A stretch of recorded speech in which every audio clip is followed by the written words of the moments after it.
would be difficult to see any way in which the toxicity and brutality from the Kremlin could be ramped up even further, but I guess it can. I mean, where are we now? I think Russia has got the strategic initiative. It's continuing to grind down Ukrainian defenses. I think the Russian approach is to apply maximum attrition. They're not in the slightest bit concerned about the vast numbers of Russian casualties that they're taking. Human waves attack, continuing to grind forward total destruction. But the Ukrainians, I would say, the indications are that things perhaps are stabilized. They're still on the back foot, but they're not where they were a month ago when they were really beginning to run out of particularly ammunition as a result of the very lengthy delays, the snarl up, for example, with the $60 billion package from the United States held up in political shenanigans in Congress and the like. And we just said, of course, also, I mean, that is beginning to come through. Good news, I think, that we've seen recently evidence that the Czechs are announcing that initiative, that excellent ammunition resupply initiative that the Czechs have put together, is also beginning to come through.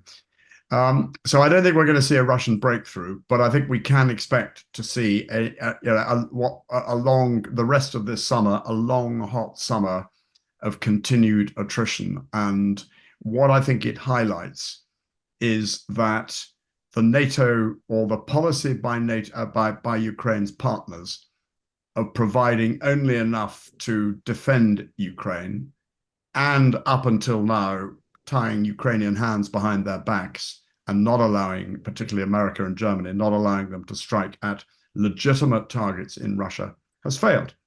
And so there's a need for a plan B.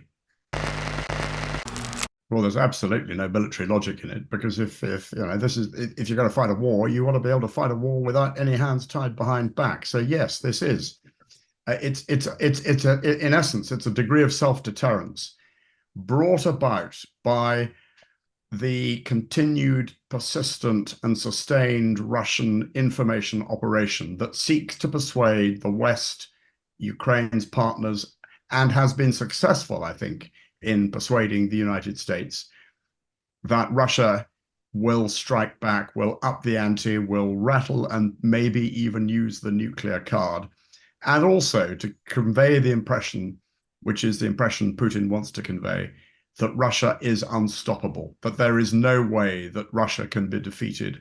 And so the West might just as well double down on Ukraine to push them into a deal. Well, that's an extreme line by Putin's useful idiots like Trump, and indeed, of course, in this country, that mountebank Farage. I mean, I wrote a piece in The Independent saying absolutely what you said. Yes, Britain's got to be prepared to fight a second Cold War to prevent a third World War. But in a separate article, an independent journalist said Britain has got to be prepared to fight alone without the United States or without NATO.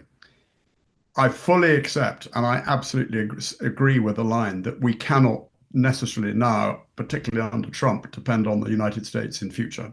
Europe has got to stand alone. But absolutely, Britain depends on NATO, is an integral part of NATO, and should be leading NATO. So I do not see any form of defense of the transatlantic region, of Britain, of Europe, without NATO. So like to put that firmly on the record, if I may. Really highlights the extent to which many timid Western leaders have swallowed the Kremlin's information operation line that Russia is unstoppable, that Russia will inevitably vanquish Ukraine, capture the 4 oblasts over which it has declared sovereignty, although it is making a very, very slow progress, and that Russia is unbeatable. And it's all absolute nonsense. I mean, you have to look at and having said all that, Russia has got the strategic initiative. Russia is moving forward incrementally, very, very slowly. Enormous casualties, not only Russians, but now North Koreans in Kharkiv, were reported. And Russia is still able to maintain the strategic initiative. Why? Because Ukraine has not been given the capabilities and the necessary support it needs to defeat Russia. Why? Because of this concern by the West, particularly President Biden, I think, about escalation, particularly nuclear escalation, and the buying of the Russian bluff, the Putin bluff about the dangers of if you push us, we'll pull the nuclear, press the nuclear button. And I think that bluff has got to be exposed for what it really is, which is hot air. Because actually, every time there has been some incremental expansion, increase in capability, whether it was tanks, whether it was long-range precision missiles, then Ukraine attacked Kharkiv, and what does Putin do? Oh, he absolutely downplays it. So, this is a classic bully tactic. If you push back at the bully, he backs off. And that is precisely what Ukraine's NATO and Western partners need to be doing. I think that's right. And it's about a failure by the West to recognize that the only way that this war is going to end in Ukraine's favor is if NATO puts together a strategy to support Ukraine to defeat Russia in Ukraine. Our political leadership continue to talk about give Ukraine the tools to do the job. We'll support Ukraine as long as it takes. That's not strategic thinking. This is absolutely, there is a requirement for some joined up strategic thinking by the alliance, led by America, that says we will achieve a Europe whole. The aim is to achieve a Europe whole, free, and secure against what will continue to be a long-term threat from a Russia that, on present form, is never going to give up its intent to remove Ukraine from the map and never going to give up its intent to rebuild another Russian empire. The only way that's going to be shaken is through defeat in Ukraine. And so that is the absolute priority. Now, with the NATO summit coming up in a couple of weeks, that is the sort of language that we should be hearing from Washington. I think we've got to be realistic. I mean, I remain a real fan of NATO, but I recognize NATO for what it is, which is that because it is a consensus organization, it can only move at the speed of the slowest ship in the convoy. And that takes time. But the strength of NATO is that it is a consensus organization. And once that consensus has been forged by 32 democratic nations, all of whom, even the strongest America, recognize, well, at the moment they do, that they are politically and and militarily stronger by being made members of the NATO alliance, that is pretty rock solid, and it's really difficult to break. But of course, that takes time, and Ukraine hasn't got time. And the one thing Ukraine really needs right now is time to build up, train the young men that it is now beginning to mobilize in greater numbers, time to really address the manpower shortages, time to put together an economy that is completely devoted to total war, and time also to build up. It's not just about training individuals, it's about training the formations at the level needed for offensive operations, brigades, divisions, corps, integrating those complex combined arms capabilities, more conventional combined arms capabilities, the tanks, the armored infantry, the armored engineers, the guns, the air defense, etc., but also bringing them into line and integrating what you might call the new combined arms capabilities, drones, cyber, autonomous vehicles, all the technical wizardry that is being developed in increasing numbers by Ukraine. And then at the same time as you're doing all this, Ukraine's got to defend itself. It's got to defend its cities against persistent and continued Russian air attacks, air raids. It's got to defend its borders and slow down this going back to what we were talking about earlier, this relentless attritional Russian pressing forward on different axes. And so there's a hell of an ask for Ukraine, and that is all going to take a lot of time. I think that's absolutely right. And there's a whole lot there to sort of to tease out. But to your point about negotiations, uh, any attempt to start talking or to discuss negotiations with Russia or a deal with Russia between Russia and Ukraine presupposes a deal means that both sides get something. They don't get everything they want, but they get something. That any talk like that completely fails to understand what Putin is about and what Russia is about. That Putin is never going to give up the notion, the idea of subjugating Ukraine completely and of removing it from the map as a sovereign state. And it's not just Putin, it's deep within the Russian DNA. And you know Russia much better for me than me because of your travels there. But everything I read tells me that Russia has only ever been an empire, will only ever be an empire. An empire is deeply ingrained in its DNA, its nation, its notion of itself as a state. And that if we look at Russian history, it's a history of expansion, of gobbling up neighboring states, subjecting them to colonial overlordship until it overreaches itself and then the empire collapses 1917, arguably 1991. And then it all starts all over again. And we're on the it has started all over again. And if there's a negotiation, if President Trump tries to do a deal that, quote, stops the war, it will very likely give Putin pretty much what he wants. And if that happens, it's not going to stop the war. Number one, I don't think the Ukrainians are going to stop fighting because they know that if they stop fighting, they'll die as a country. And as I think I mentioned in the article, I wouldn't put it, I don't think it's impossible that Ukraine could develop its own nuclear capability. If it's left on its own, it could well do that. And anyway, the one thing Putin will do then is to reset his armed forces and have another go when the time is right. And then he will go on until he achieves his aim of securing the Novorossiya, the eastern oblast, maybe the coastline, of putting of so-called denazifying Ukraine, which is a disgusting terminology from a fascist like Putin, in my view, and putting a puppet government into Kiev, which then brings Putin effectively to the borders of NATO.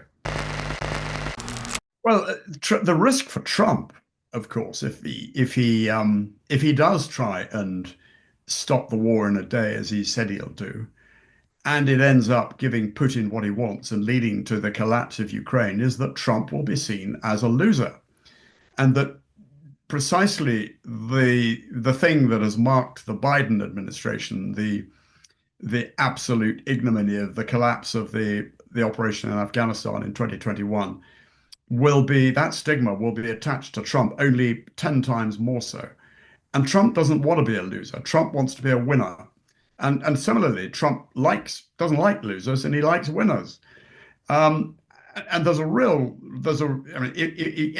look at Putin and behind the bluster, behind the propaganda that Russia is unbeatable, highlights the vulnerabilities of Russia. The fact that Russia is a loser, that Russia has lost vast numbers of its young men thrown away on the rubbish heap of the meat wave attacks. And you've only got to look at recent events in Syria to see the extent to which Russia is a loser, and that this particular Ozymandias absolutely has feet of clay. Well, there are clearly parallels here, and I think I'd also say, Ukraine is the difference. Of course, is Ukraine is not alone. Ukraine has allies. Ukraine has support. But I'd love to see more, as I've just said earlier, there needs to be more support and there needs to be more strategic thinking by NATO to put together that strategy to achieve Russian defeat in Ukraine. And of course, that strategy will require a fundamental mindset shift across the alliance, because individual nations will need not only to provide the means to Ukraine, which means ramping up defense equipment, ammunition, production on a massive basis, but also building up their own armed forces in order to provide a real deterrent capability against a long-term threat by Russia. And that is going to need more than 2% of GDP on defense. This is going to need serious amounts of defense spending, and this is going to therefore require real sacrifices to be made. It's going to require defense industries to be mobilized, societies to be mobilized to provide the manpower and people necessary. It's going to require a fundamental relook at home defense, and we, particularly in Western Europe, should be learning lessons, for example, from a country like Finland and their concept of total defense. And we haven't begun to think about that. And here we are in the UK with the election, general election, just a week away. And there's been absolutely no talk or recognition like this. And I guess that's because nobody wants to scare the horses. But actually, what is needed is the sort of Churchillian leadership that says, we're in a really difficult position and we're not going to gild any lilies, and we can only offer you the traditional blood, toil, tears, and sweat in order to secure not only secure our liberties, but also to support Ukraine achieve victory. Because we all need to recognize across the alliance that this isn't just a war against Ukraine; it's a war against the West. The Kremlin believe it's been at war since 2014 with NATO since 2014, and that's not me talking. That was Dmitry Trenin, who headed up the Carnegie Moscow Foundation, writing in 2016. That's what they think, and we need to get that thinking into our own DNA. Yes, I mean, I think historically, foreign policy has rarely played a part in any general election in the UK in the last 100-odd years. I mean, what a far cry from the days when Gladstone was talking for 3 hours to crowds of hundreds of thousands about the Balkan massacres in the run-up to elections. So clearly there's been a fundamental mindset shift.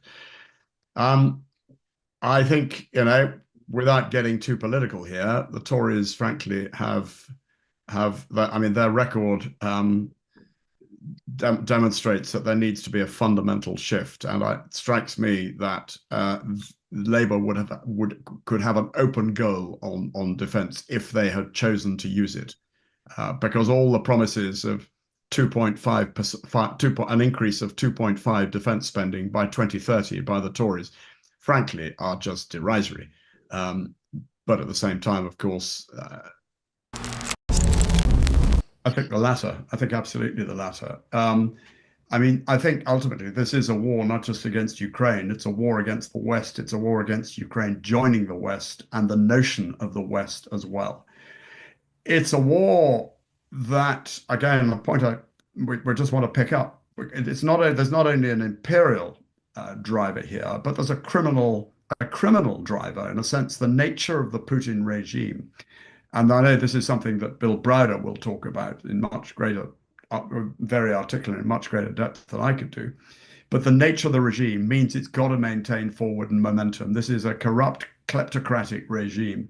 And the only way Putin can consolidate his position is by continuing the movement against Ukraine. And then when he's finished in Ukraine, move against other states as well. So criminality, kleptocracy, corruption is interwoven into imperialism as well, into a pretty toxic mix, I think. Well, short answer, woefully, and every front. And anybody, in my view, who says that NATO is prepared and ready to take on a Russian assault is in cloud cuckoo land. And I think it's and of course, there will be those who would say that, wouldn't they? Because they are the people who don't believe that we need to spend anything more on defense. Now, I think the mechanics of how you spend on defense, I mean, they're not straightforward. But the reality is that if Russia, let's just roll the clock forward 4 or 5 years, and Russia had at some stage, as I postulated, achieved its aims in Ukraine, had built up its armed forces, had continued to build up its war economy, and was able to then decided to bite off a chunk of the Baltic states. It would not be difficult for Russia to really put Britain under the most extraordinary pressure. For a start, where is the air defense? Somebody once said to me, a civilian friend said to me the other day, presumably London is protected by an iron dome system such as Israel's. Well, I mean, of course, it's not. It's absolute, cuckoo land. There is nothing. If you compare this to the late 1930s, after Munich, when the air defense and the RAF was expanded, and you'll remember that the notion of the bomber will always get through. So measures were put in place. Now, they weren't necessarily terribly successful in the Blitzer air defense, as you only had to look at from the photographs of London destroyed. But the fact is that there was an effort to try and address the problem, and the RAF was in a position to defeat the Luftwaffe in the Battle of Britain. I don't think there's any way that Britain could withstand the sort of level of attacks by missiles, by drones, that Russia has been able to launch at Ukraine. Now, of course, it's much closer. Yes, they're neighbors. But the fact remains that the Oreshnik missiles, hypersonic, are able to reach, they're within range of UK. Where is the ability to stop that? And then let's suppose that there was some sort of reinforcement option to bolster up the defenses in the Baltic states. Well, the fact is Britain has got an enhanced forward battle group of some just over 1,000 in Estonia, round about maybe 900 Brits, in the face of the sort of concentration of force that Russia has demonstrated it could do in Ukraine. And if in 5-10 years' time it tried to do it in Estonia, I think there's very little chance that it could do very much. It would be cut to ribbons. And then you'd be dependent on a reinforcement capability. Right now, Britain would find it extraordinarily difficult to generate a warfighting brigade, let alone a division. It's going to take years to be able to generate a division in land systems terms. So I think across the board, and then whether it's offensive capability, whether it's defensive capability, air defense, whether it's civil protection, civil defense, whether it's resilience, whether it's a whole lot of things, all the mechanisms that were put in place, not perfectly, but they were pretty reasonable. They were probably 70% solutions in the Cold War, would need to be put in place if Britain was ready for war, to be ready for war. And we haven't even begun to talk about the mobilizing of defense industries, developing a war economy, generating the equipment needed, the ammunition, the logistics needed. So I think we're in a really bad state. And it's in stark contrast, frankly, to our allies in the east, like Poland, like Lithuania, Latvia, Estonia, the other Baltic states. Well, I think we've got to be aware of self-fulfilling prophecies here. Couple of, I think, just sort of pick a few points apart there. Firstly, a point of detail. It was the book is called War with Russia rather than War with Moscow. Mm-hmm. And in terms of how it's played out, yes, it's not. I mean, 2 points there. Number one, I forecast that Russia would attack Ukraine. I also forecast that it would go on and attack the Baltic states. And I'm not going to spoil it for anybody who's not yet read it, because it works out okay, is all I'd say. But it had to, because it's a novel. The other point is that I had no thought or conception that the sort of genocidal behavior by Russia, the massacres, the destruction of cities, Mariupol being one of the prime examples of that, the massacres of Bucha and Irpin and others, the repression, the rape, the deportation of children, the behavior of Russia, the atavistic behavior of Russia. I had no conception that this could ever happen again in the 21st century. And one's been proved completely wrong, sadly. But to your question about, are we in the early stages of World War III? Yes, this is a war against the West by Russia, but we're not in World War III because NATO is not fighting. Yes, NATO weapons are being used by Ukraine. But until and unless Russia attacks a NATO nation, or NATO decides to go on the offensive with boots on the ground in Ukraine, that is, we're short of that. We're short of World War III. Is it preventable? Yes, it absolutely is preventable. And it's preventable by what I've already outlined. It's preventable by by Ukraine defeating Russia in Ukraine, because that will send a massive shock through the Russian system if Russia has to leave Ukraine or large parts of Ukraine with its tail between its legs. Or if Russia, for example, had to extract itself from Crimea because Crimea was made impossible for them to hold by Ukraine. And that is entirely possible. This is doable stuff. But that doesn't mean World War III. And the way it doesn't mean World War III is the second part of the equation, which is for the West and NATO to demonstrably build up its deterrent capability. So much so that it is undoubtedly the case that Russia recognizes that there's simply no point in trying to escalate because it knows that it is going to bring the world down on its head if it does so. And I think again, this goes back to the discussion we had about the self-deterrence, which has led to the incremental caution of the White House, with Germany trotting along obediently behind. Every time Putin has rattled the saber about nuclear matters, because there's been an escalation. If you provide tanks, if you provide long-range precision missiles, if Finland and Sweden join the alliance, if, every time he's backed off. And I think we should recognize those threats for the hot air there are. But that's not to say that we should not recognize the very real risk of a nuclear escalation, which would be catastrophic. Of course it would be. But I would hope that it has been made abundantly clear through communication between, say, the Pentagon and the Kremlin, or Washington and the Kremlin, the Oval Office and the Kremlin, that any hint of nuclear escalation will bring down the conventional destruction on us of Russian forces in Ukraine on a scale the Russians simply couldn't conceive of. I say that conventional. This doesn't mean nuclear escalation. So it's about communication. It means about communicating that capability and being credible. And at the same time, it means tracking carefully, keeping eyes on nuclear storage facilities to ensure that there's any hint of an attempt to marry up a delivery vehicle with a warhead, and the threat will be there. And because Putin doesn't want war with NATO, full-scale war with NATO.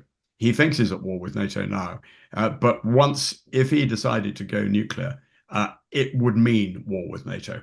And I'm pretty certain that with the sort of capability that NATO, even now, conventional capability that NATO could not marshal even now, that the Russians would come off with a very, very bloody nose. Finland, I think, is a brilliant example of a country that is a thriving, very successful democracy, a very, very effective Nordic economy, but it espouses ruthlessly the principle of total defense. Conscription, universal male conscription. If you see what the capabilities that the Finnish army have got, they are way ahead of the British army. I mean, the Finns, from their conscript force as a result of conscription and that huge pool of reserves that they've got, could generate in short order 200 of the very latest mark of Leopard 2 tanks ready to fight. Britain couldn't begin to generate 200 tanks ready to fight in less than, goodness knows how long it would take, but it would take, I would say, a year or so to get into that position. So we've got a great deal to learn. And what I find just so absurd, really, is British politicians telling other allies that they need to increase defense spending.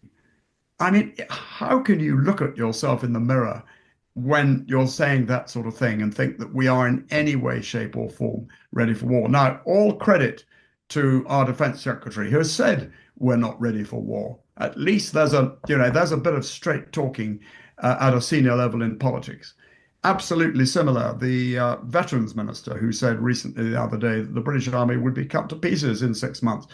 I think he's optimistic. I think it would be rather like, it would not be unlike the first Battle of Ypres in 6 weeks, 6 days. Which saw the end of the British Expeditionary Force. So there is realism, but that realism and acceptance of realism is not yet being translated into, action this day, as Churchill would have said.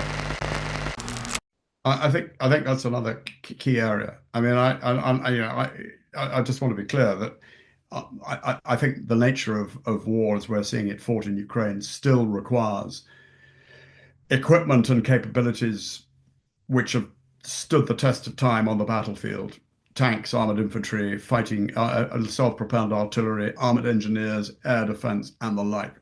But there are other 21st century dimensions as well, which are critical. And as you've laid out, I mean, this is a drone war. It's a war of it's high tech. And again, here, this requires the ability to harness the ingenuity, which is in this country in abundance. I would highlight, for example, the Defense Tech Hub set up in Kiev when I visited it in March last year, just opened, called Brave One. Now, Brave One, the idea is that and it's run by a bunch of pretty young people, civilians. You go into their offices, it's a bit like a sort of what I imagine at Google or a sort of Silicon Valley with colored beanbags and, all sort of young 30 somethings. But their focus is on taking the ideas, battle winning ideas from the kitchen, the workshop, the garage, and getting them onto the battlefield as quickly as possible by linking them up with investors, accelerators, the Defense Ministry, the Ministry of Digital Innovation, the Treasury, the Ministry of Finance, and the General Staff. And when I questioned them about the sort of timescale that they were talking about for an idea, getting it from idea to the battlefield, the young woman who runs Brave One, Natalia Mikulska, said, "Well, she said, I think about 7 weeks."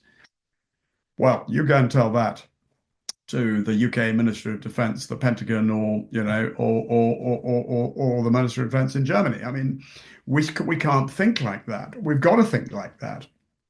And we've got to develop the sort of agility. What was interesting as well, though, the key metric of time was not so much how long it took to get onto the battlefield, but how long the Russians took to develop a countermeasure. And that means that you've got to put in place the capabilities to push that Russian development of a countermeasure out clearly as long as possible. Well, I think what we're seeing with the shifts with Shoigu and Bolusov coming in, I think that says to me that this is gearing up for the economy for total war as much as Putin can. And the Russians have done that. They have ramped up, and they've ramped up significantly. And I think this shows that bringing a technocrat in like Bolusov, they're gonna ramp up even more. On the peace side, actually, there's one other detail I just wanted to pick up, and I didn't mention it earlier, but the North Koreans. Suggestions, yes, that North Korean engineers and the like could get involved in, quote, reconstruction in the Donbass. Not seen any evidence yet on open source intelligence about the likely or potential deployment of combat troops, but I may have missed something. But I saw ISW's report this morning, for example, which says at the moment there doesn't appear to be any evidence. On your other point, though, about the peace thing, I don't see any signs. Well, I mean, Putin will continue to say, and Lavrov has said it, that the only basis for peace is for Russia to get everything that it wants, which would effectively mean Ukrainian capitulation. And to the useful idiots in the West, they can shout as much as they like about peace. But this is about Zelensky and the Ukrainian people. They're the ones who are doing the fighting. And it's up to them to decide whether or not they're prepared to make a deal. I mean, all the Ukrainian friends I've got tell me very clearly, and I've been in and out of Kiev a couple of times this year since the war began. They tell me very clearly that Ukrainians know that if they stop fighting, Ukraine will cease to exist. And so the message I get is, we're going to go on fighting with you or without you. It's up to you. We prefer you to be fighting with us or supporting us. But if you decide to stop supporting us, we're just going to go on fighting. So any idea that Trump could come into power, announce a deal, is just pure hot air. What it will do, though, if Trump announces a deal, is give a massive diplomatic coup to Putin, allow him to declare victory to the Russian people, and then allow him to rebuild, regain, regenerate forces, retrain his armed forces. And in 2 to 3 years' time, he'll have another go at his intent to destroy Ukraine as a sovereign state. And he'll go on trying until he's stopped. I think, sadly, it's too much the case. And you've only got to look at some of the, frankly, procurement catastrophes of recent years to show that there's an awful lot that needs to be done to really harness the ingenuity that's available in this country. But it needs incentive as well.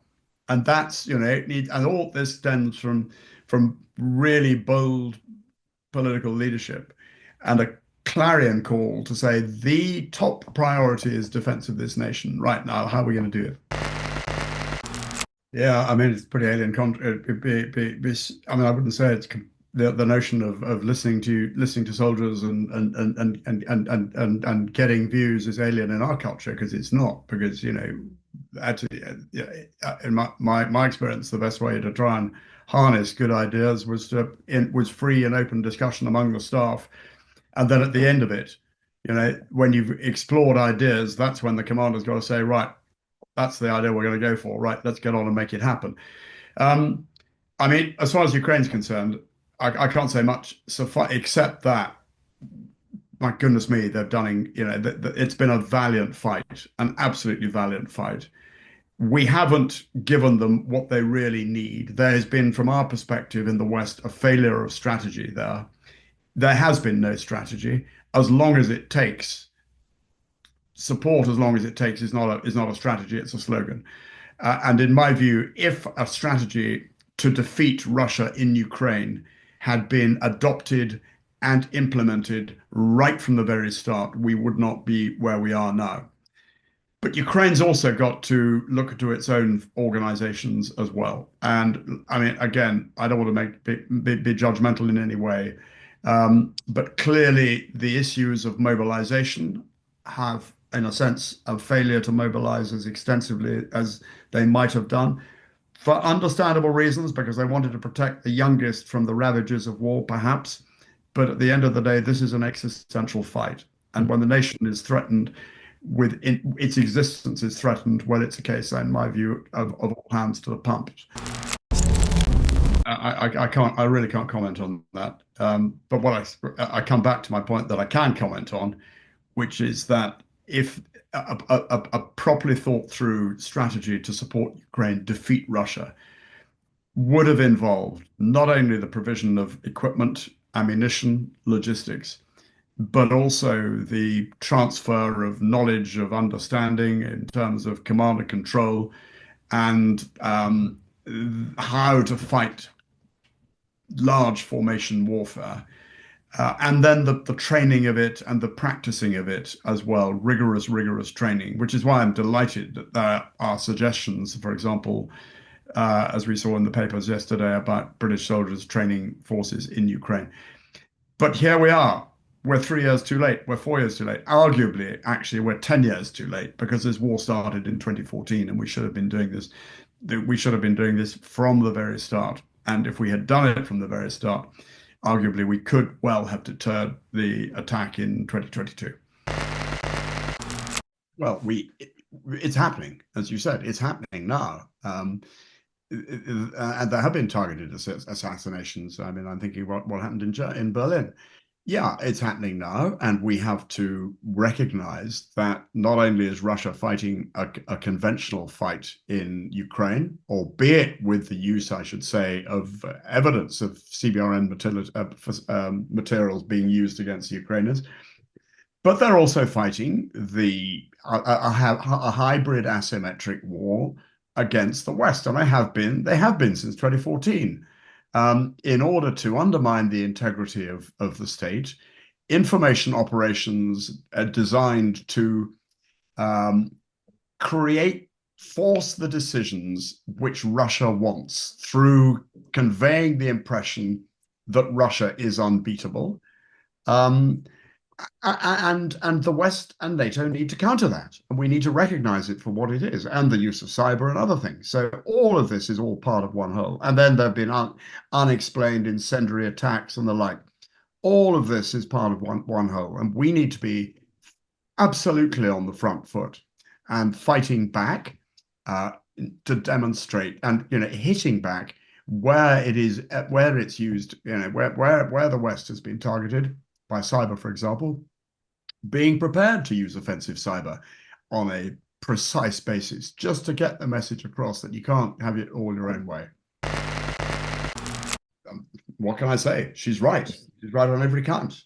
She's right on the count. She's right, absolutely.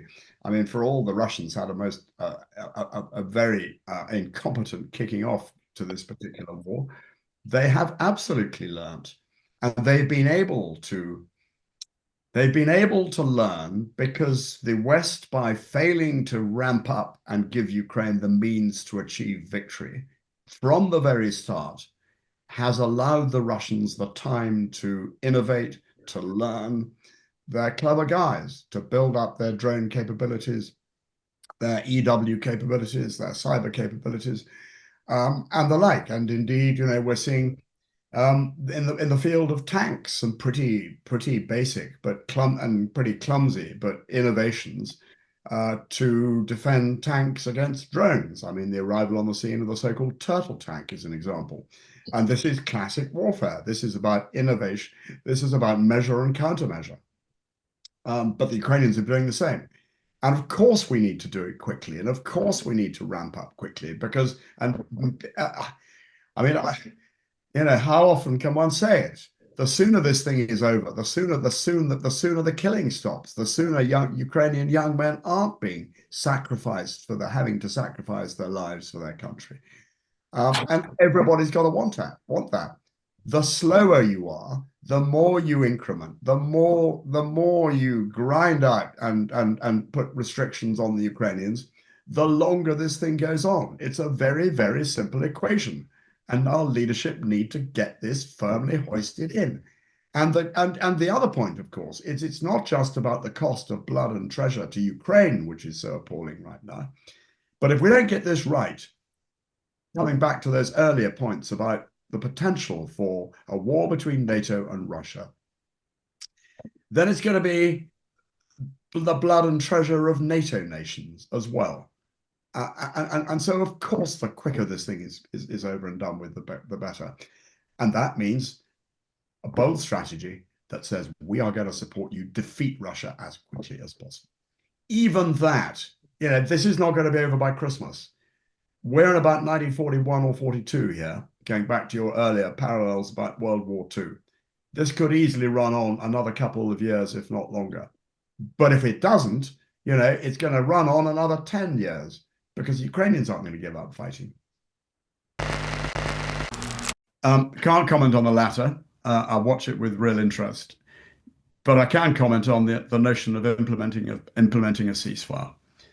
And I don't think those who are talking about freezing, I mean, for example, J.D. Vance's suggestions from a couple of weeks ago, that they'd freeze the war where it is and turn to the Europeans to provide a monitoring force. This is a 1,200 or 1,000-kilometer front, if not a bit longer. I don't think the notion of putting in place, if you are to put in place a monitoring force, it has got to have real clout, it's got to have real teeth, it's got to have combined arms capability, and it's got to be prepared to fight to implement it. I don't think anybody who's commenting on this has any idea of the sheer scale of the numbers required. An example, 1999, KFOR in Kosovo. There was no war. There wasn't a war going on. The Serbs got out. Yeah, there was some nasty sectarian stuff with the Serbs attacking the Kosovo Albanians attacking Serbs, and they needed to be protected and defended. But even then, KFOR was round about, when I was a brigade commander in KFOR from February to July 2000, KFOR was about 50,000. You go back to the implementation force in Bosnia, 96, similar numbers, possibly even bigger.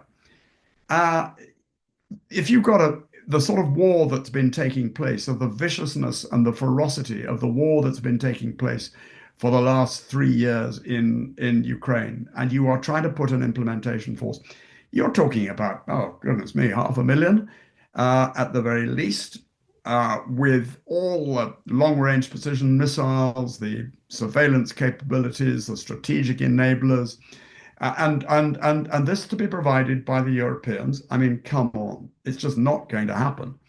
So I think that, we've got to be really realistic about this, and all this all then plays back into, will any such ceasefire stick? I think it's highly unlikely. I think we've got to look at this strategically. Let's think about what the threat to Europe is long term, as we've discussed. The reality is that Russia will continue to be a long-term threat to peace and security in the transatlantic region. That it will always pose a threat to Ukraine, and once it's achieved its aims in Ukraine, it will move on. It's already moving on in Moldova and Georgia by hybrid asymmetric means and manipulation of elections. But it would almost certainly want to move on into the Baltic states or ever, because of that dynamic of the criminal, corrupt, kleptocratic, and imperial regime that has got to maintain forward dynamism if it is to survive. So what? How does Europe protect itself? The only way Europe is going to protect itself is through NATO. NATO protected Europe and the transatlantic region in the Cold War, the last Cold War. It is going to have to fight another Cold War, as I've already said. And the only way that Russia is going to be deterred is with a band of deterrent steel from the Baltic to the Black Sea, with Ukraine as a member. Now, however difficult that is, that's how you get there. But the strategic goal must be to achieve that. And I prefer to think right to left on these areas, because that's what strategy is about. Where do you want to be? What's your goal? Right. What are the objectives to achieve the goal? What are the pathways to get to that goal? Now let's start devising decisive conditions that need to be achieved as you move down that pathway to your strategic goal. The fact is also that no other security guarantee will do. Look what happened to the Budapest Memorandum of 1994. It was meaningless. The JEF, well, I mean, the JEF's a tactical organization. I'm sure it's a jolly efficient organization. But is it really of the scale, the size that is going to be needed to provide security guarantees, which means deterring war, which means being prepared to fight Russia? No, it's going to require boots on the ground, NATO boots on the ground, and it's going to require NATO aircraft in the sky above. Now, of course, all sorts of obstacles on the way. You mentioned Hungary. Other Putin supporters or close, potential allies so-called allies who might be pretty close to Putin. But these are issues that have got to be resolved. But a first thing is to understand where you want to be and what it is that is going to provide peace and security in the transatlantic region, not just for our generation and our children's generation, but our grandchildren and theirs, because this is a generational challenge. This is not going to go away. It's only going to go away when Russia reforms itself and becomes a responsible member of the international community. When Russia gets rid of its imperial hang-ups, when Russia recognizes that empire is not the be-all and end-all, and it's inimical to its own survival. I'm not sure that's ever going to happen. The only ways you're going to achieve that with Russia are either you do to Moscow what was done to Berlin in 1945, and that, of course, is never going to happen, or Russia, like some alcoholic recovering, having hit rock bottom, asks for help, and that's not going to happen. So I think I come back to the only realistic thing, which is a strong NATO able to deter. Now, of course, easy to say strong NATO. What about America? What about Mr. Trump? What about Trump saying he would encourage any Russia to attack any NATO member, quote, if it didn't pay its dues? You can't rely on America. So Europe's got to step up to the mark and do it on its own. And this is the wake-up call that should have been happening the moment it was clear, when the polls closed on that first morning after the US election. We knew Trump was in the chair from the 20th of January. There's a lot of talk about it, but where are the politicians saying, let's get a grip about it and make it happen? I think that's right. It is global in scale and ambition. I mean, you very rightly highlight the Sahel, and the activities of what used to be Wagner, but I think is now called the Africa Corps. Ironically, isn't it? Ironically, exactly. The number, I mean, countries like Burkina Faso, which were pretty stable 5 years ago, 6 years ago, are now in the grip of an Islamist insurgency. Mali, likewise. We've seen Niger go to a coup. Sudan, the civil war in Sudan is absolutely got Africa Corps fingerprints all over it. And this is absolutely to Russia's advantage for two reasons. Well, number one, it's because there's a lot of Western interests in economic interests in many of those countries. I would cite the mining in countries like Mali and Burkina Faso. But also, there's a lot of work going into developing renewable energy, production of gas in countries like Mauritania, Morocco, and that provides a real opportunity for an alternative for European markets, which have been able to use Russian gas. So if the Russians get their hands on all of that, then Europe is really, really struggling. And of course, the other aspect is that war instability in the Sahel generates huge numbers of refugees, many of whom end up trying to cross over the Mediterranean as asylum seekers, and therefore it's sort of attacking what you might call the soft underbelly of Europe by, again, it's part of asymmetric warfare. This is absolutely out of the Russian playbook.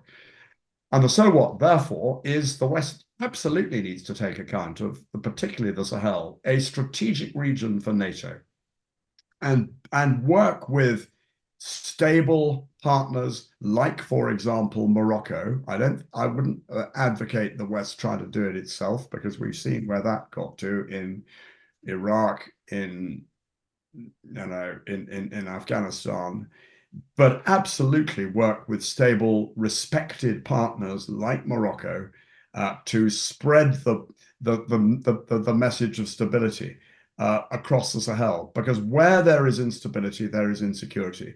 Where there is stability, there is the potential for prosperity. And it's wider than that. It's actually recognizing that where there is real fragility in certain states, those states would benefit from a sort of comprehensive capacity building effort, perhaps through partners like Morocco, to build up and professionalize armed forces, to bring a degree of order and administrative efficiency and lack of corruption to ministries, to education, to health, to a whole range of areas in order to create stability. And then from that stability, you get prosperity, because then it's, then you can begin to build economic. Where there is the converse, then you get fragility, instability, war, fueled, of course, by Islamic insurgency, fueled by Russians engaging in nefarious activities. And that is all going to be a real vulnerability of the West. And then geopolitical, of course, this is much, much wider than just Africa, North Africa, because beyond no illusions, President Xi will be watching what's going on in Ukraine. And if there is any hint of the sort of the deal brokered by Putin's useful idiots coming to fruition, and Putin's being seen to succeed, that just gives Xi a green light for his ambitions in the Asia-Pacific region, including Taiwan. They get it in Eastern Europe. Of course they do. The Poles, the Baltic states, they absolutely get it. But it's the big democracies, the big economies of Europe, Britain, Germany, France, Italy. The fact is, there are 5 G7 members, the G7, the so-called richest democracies in the world. There are 5, excluding the USA, which are NATO members: UK, Germany, France, Italy, and Canada.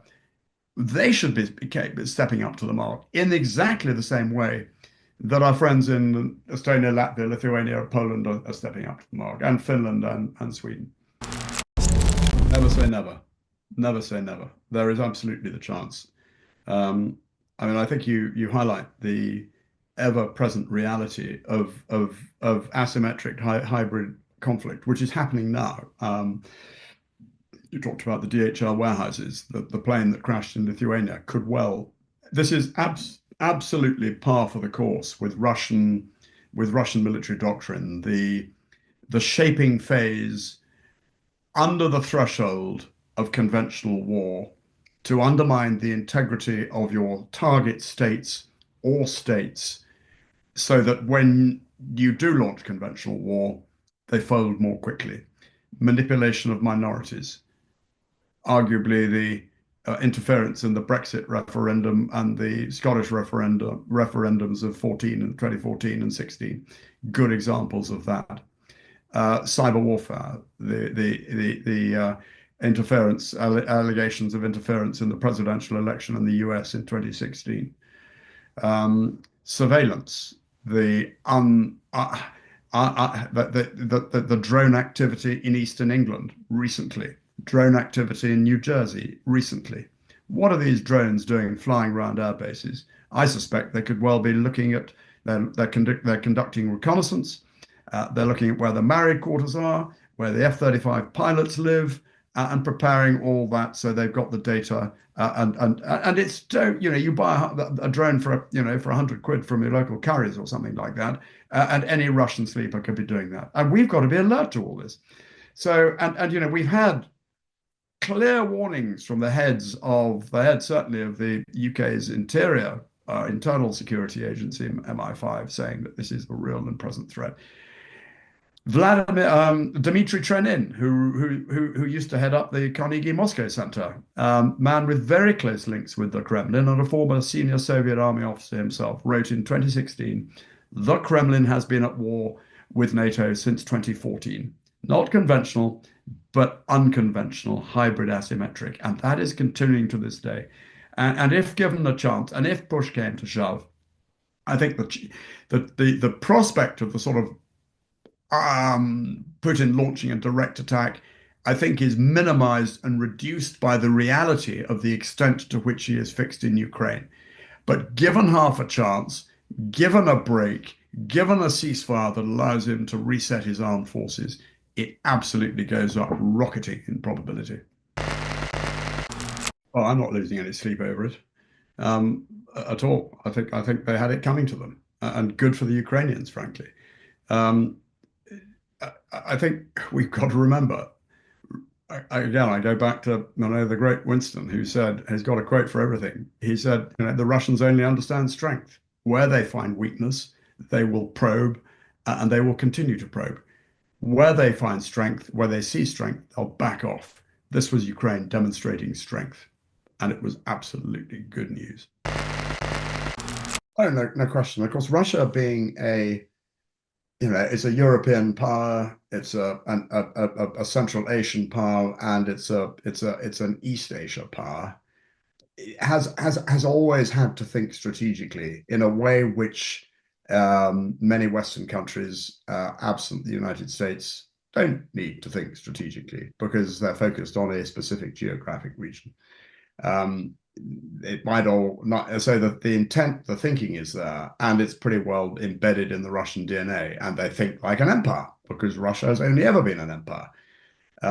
So that's the sort of approach they take, and I think we need to, again, it's all so what for us, of course, the West is about building partnerships more broadly, and I think you're seeing that with for example, the establishment of the AUKUS Treaty. The activity from the Quad in the Asia-Pacific region with South Korea, of course, now increasingly aligning itself there. And of course, just picking up some of those other points, the consequence of Putin's visit to North Korea has been serious pushback by South Korea, with South Korea saying they would, having ruled out the direct provision of weapons and equipment to Ukraine, South Korea is now considering it because they feel threatened. Because if it's the question of what is North Korea getting from Russia as a result of that visit, and as a result of the huge numbers of quantities of ammunition and other support North Korea has given to Russia, there will be a payback, a payoff, and it probably not only in terms of food supplies, but also in terms of military capability and military technology, which of course threatens South Korea. Ultimately, it was the ideas of the West, the democracy that enjoyed in the West, and the values of liberal democracy, individual freedom, and the rule of law, which ultimately undermined the Soviet Union, as well as, of course, the fact that the effective deterrence forced the Soviet Union into expending money it didn't have on weaponry and the like. But democracy has, and democracy and thought has always trumped, to forgive that awful pun. But the same needs to apply now. And there really does need to be some hard thinking about a sort of overarching, as part of the sort of the strategy to achieve defeat of Russia in Ukraine, an information strategy to undermine and expose the Russian disinformation strategy for the hot air it is. In terms of measures, I think it would be, I'd have to think more carefully about that, and there will be many experts who can provide advice on that. But the basic principle applies, that where the bully sticks it, pokes you in the eye, you poke the bully back in the eye even harder to make him back off. And I think the same applies in the sort of hybrid asymmetric space, as well as it does in the more conventional, or indeed even the nuclear space. Absurd. And then, I mean, I've only seen the press reports of what was said, but it does look extraordinary. It's an exercise in power. It's an exercise in domination. It's an exercise in almost coercive control, with an angry Hegseth railing about wokery and beards, and a president talking about an invasion from within, and how the military should use towns and cities for training areas. More to follow, I suspect, but something that I think would be treated with, I won't say contempt, but derision, amusement, if anybody had tried to do the same in the British Armed Forces. And I suspect the Americans, knowing, of course, the president is the commander-in-chief, and he's untouchable. So they will turn to the right and get on with it. But it doesn't bode well for freedom of thought, initiative, mission command, and trust, which is essential. Well, it's fine to use bits of cities as to train in urban areas. I mean, the British have built a number of urban training areas. It's quite another thing to think about training amongst a civilian population. And in terms of, what are you trying to achieve? Well, it's either training or it's almost sort of coercive control of populations. But the notion of an enemy within, I find difficult to get my head around. Yes, I mean, you and I we're getting into the whole issue of authoritarianism and how dictatorships are established. And I think clearly one is observing from afar, but the midterm elections are going to be pretty critical here. Democracies fall all too easily. Even the most democratic of states and the best ordered democracies can be suborned easily, as we saw. I mean, albeit fragile. I mean, the Weimar Republic. It was a democratic elected leader in Adolf Hitler who instituted the enabling laws after the Reichstag fire, which allowed the Nazis to establish their dictatorship. Austria, after the First World War, put together quite a well-organized democracy, which again was suborned at the end of the 1930s, and it succumbed to dictatorship. So democracies are fragile and need to be looked after. And we're all playing. There's great faith in American institutions until there isn't. And you know, I think we watch with concern. Absolutely right. And the Ukrainians are well on top of this. I mean, even in Kiev over a year ago, last March, I think it was, the prosecutor general said at that stage they were investigating 80,000 war crimes. Well, over a year on, you can probably double that, if not more. But of course, this takes time. I mean, it's great to see that not only Putin, but as you mentioned, my old sparring partner Gerasimov, who I got to know a bit when I was in service, is now an indicted war criminal. And let us, but it's going to take time. Look at how long it took with the former Yugoslavia to bring some of the war criminals to book there. And they were much more available than Putin and Shoigu and Gerasimov will be in the future.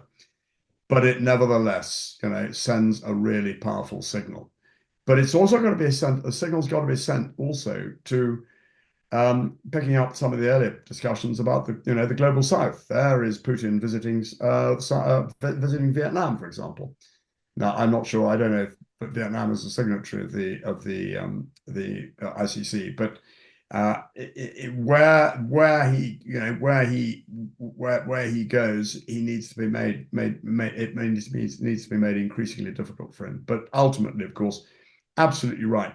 The ICC has got to indict individuals and then begin that long, slow process of putting together the evidence so that come the day, once Russia has been defeated, then prosecutions can take place, even if necessary, in absentia.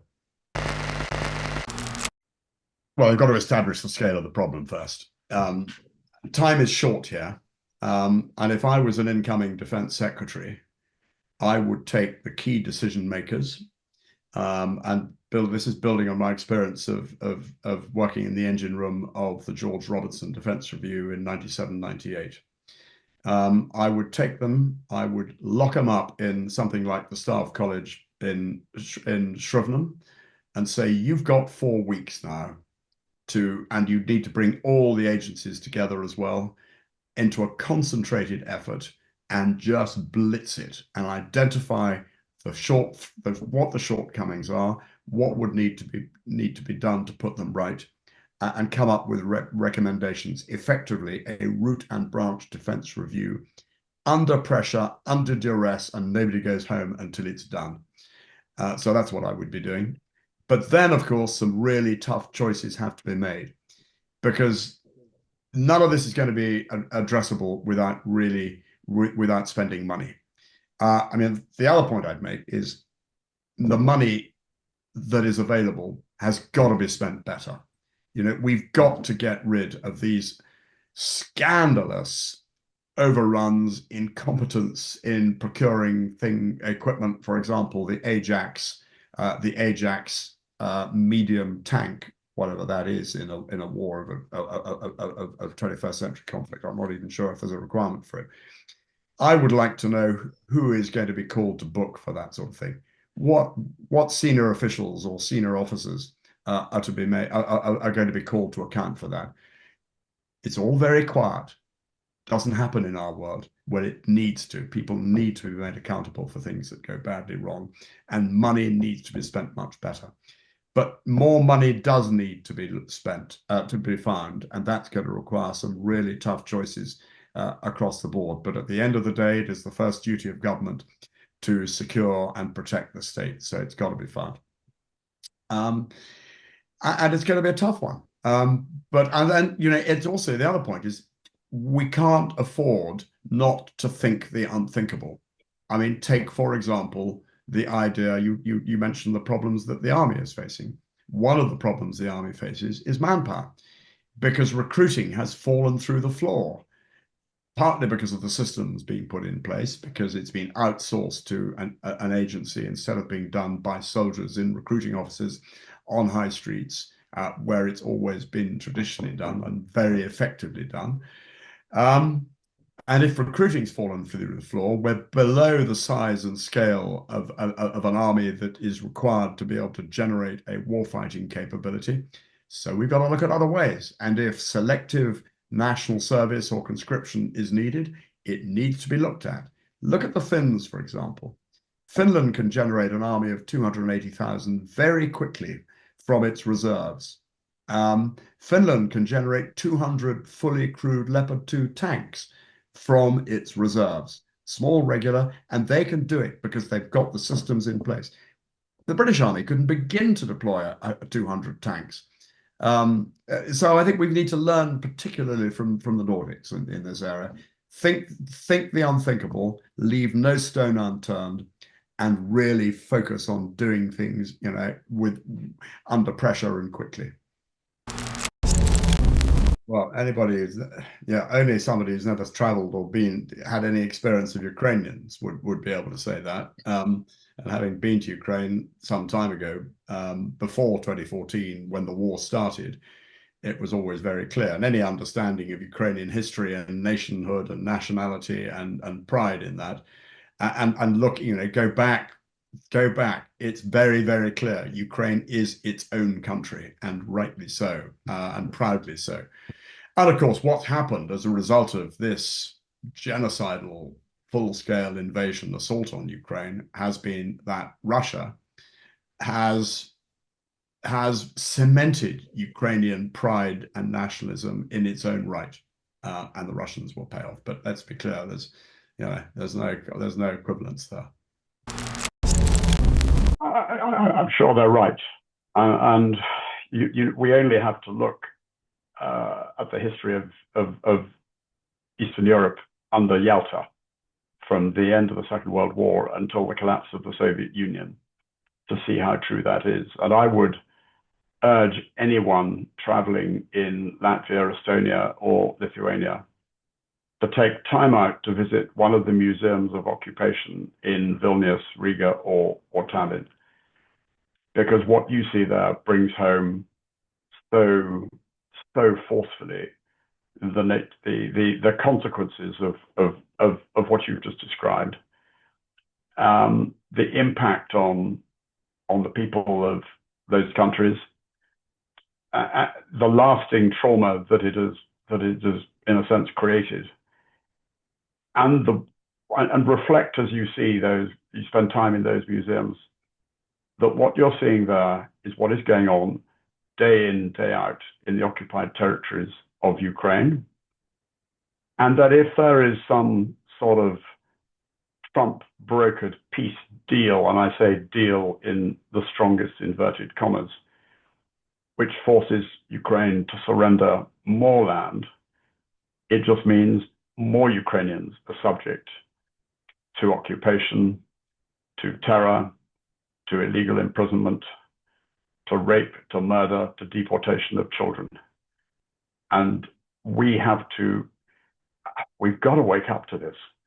And I find it staggering that the Russian information operation has been so successful in so many audiences, the sense that we cannot be defeated, we are unstoppable.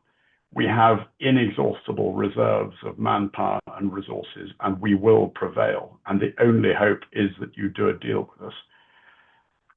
There can be no deal with Russia. There can be no sitting down and agreeing, because any sort of deal, Russia will break in the pursuit, and then come back again until they achieve what they want to achieve.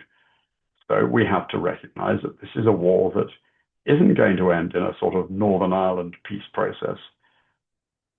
It's a fight to the death. And the only way it's going to end is when we, the West, NATO, support Ukraine to prevail in the defeat of Russia. Well, clearly I'm not privy to the discussions in the Ukrainian General Staff and Zelensky's office, but it would be entirely within their remit to do so. And absolutely justified, given what Russia is doing to Ukrainian cities night after night, and more can be expected over as the weather gets colder and the winter bites and cuts in. I think a couple of points, if I may. I mean, I think your point about brittleness is an interesting one, because dictatorships are inherently brittle. And going back to what I said about those who swallow the Russian propaganda information operation line about Russia being unbeatable should remember that. Back in 2023, when Prigozhin launched his madcap adventure and started to march on Moscow, nobody stopped him. There was panic in the city. There were in the most expensive restaurants and bars of Moscow, people were toasting Prigozhin's advance. Putin disappeared, and that was a tiny pinprick. Prigozhin, of course, turned out to be rather like the dog that catches the car and didn't know what to do, so he stopped, and that was his, and that was the end of him. But you can see from just that small episode how it would not take a great deal to shake the regime.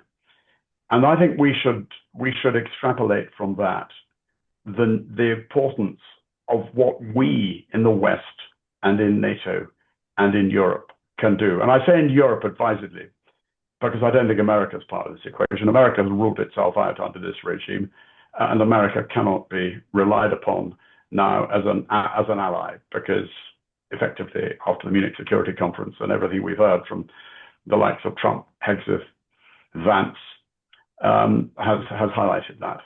So Europe has got to recognize that it is for Europe to, and we can do this if we turn our mind to it and put our mind to it, to support Ukraine to achieve the defeat of Russia. And by that, what I mean is a properly thought through strategy, which combines military measures, equipment, ammunition, training support, organizational support, intelligence, together with financial and economic. And the financial and economic is really important because Europe continues to bankroll the Russian economy by buying Russian gas. $1 billion in August, just alone, in the height of the summer. God knows what it's going to be when the weather gets colder. And if we continue to let that happen, then the Russians will continue. But if we hit hard at the Russian economy by putting sanctions on those who the secondary sanctions on those who buy Russian oil, and really shake the financial and economic system, I think that brittleness could spread and ultimately lead to what we're seeking to achieve, which is the recognition in Russia that Ukraine can never be incorporated into a new Russian empire, and a recognition of Ukraine's right to exist as a sovereign state. I don't think it should have been a surprise to anybody. I mean, and it's timely that it comes at the end of 2025, a year which has seen the ratchet increase on a regular basis in terms of America's effective démarche to Europe, which started, of course, with Hegseth at the defense ministerials in February, stating quite clearly, quite unequivocally, that America will not underpin European security. It moves on. Then you've got Vance and his assault on Europe's suppression of freedom of speech and cultural failings. And then a succession of Trump-inspired or Trump attempts at Trump-brokered deals to effectively force the capitulation of Ukraine. The appalling scene in the White House where they roasted Zelensky. And then this comes to this all brings it together, the NSS document. But I would say, I'd caveat up by saying this is, and Laurie Friedman produced a piece the other day. These documents are produced on a regular basis. How closely they're adhered to is a different matter. But nevertheless, it still is one of a piece with the theme that has run right through 2025, which highlights the extent to which America is now absolutely out of the equation as far as European security. And then if you read today's Times suggesting that it's worse than that America is actively colluding to break up the European Union and to see right-wing populists running free in Europe, it makes it that much starker. No, I don't think that's paranoid. I think it's realistic. I mean, the reality is that, and it's been clear, there was nothing new in this NSS document. It was clear, it has been clear right almost from the day Trump appeared on the scene as president in January, and absolutely, as I say, since defense ministerials in February, it is clear that Trump is presenting on a plate to Putin two of his most cherished foreign policy objectives.